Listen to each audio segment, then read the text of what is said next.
In my 27 years of life, one thing that I've come to realize is that every character trait that we have comes with a positive and it comes with a negative. Now, I was thinking about my friend.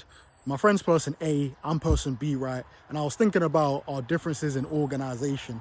He's a very organized person. I would say I'm a very disorganized person, but at the same time, I still get my stuff done. So I'm not complete chaos, but I'm an organized chaos, as people would say, right?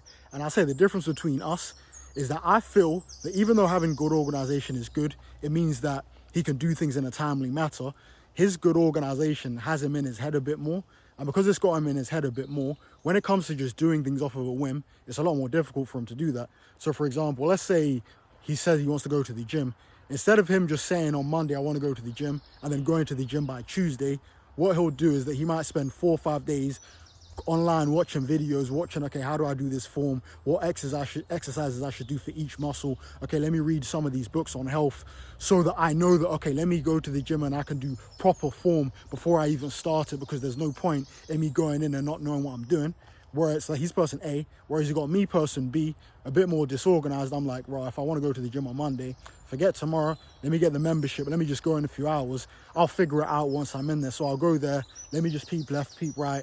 Okay, that person's doing a bit of chest press, you know what, let me just copy their form or whatever. And by doing that, I'm going to probably get more done. I'm going to be a bit more efficient, even though I'm a more disorganized person.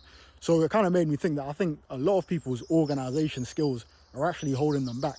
When you're more organized, it can make you to the point where you might not even want to do something because you're a bit worried. But I think, obviously, look, it's good to be organized. I'm not saying you don't want to be organized, but what I'm saying is that that trait that you've got that you think is positive can actually be holding you back in a way, man. So I think in general in life, man, you need to just do things on a whim sometimes. So if that's changing your diet and you want to just change it, I'm quite a drastic person, so I'm not the type of person that I want to do major research before I do something.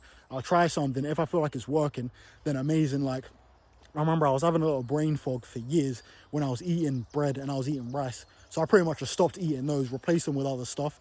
Been eating a lot more meat, I would say, and I feel way better. Like, I'm way different in my feeling. My skin's got better as well. I didn't really do too much research into that. I might have watched a couple videos for a couple of hours and I started it, whereas some other people might do 2 weeks of extensive research, watching all these videos, listening to these podcasts before they make the change, right? So if you're super organized, amazing, but sometimes you need to do stuff on a whim, man. So the key to all of this is that any trait that you've got that you think is positive, sure it's probably good, but there's probably going to be some disadvantages to it, man. So you want to make sure you're just flexible in general.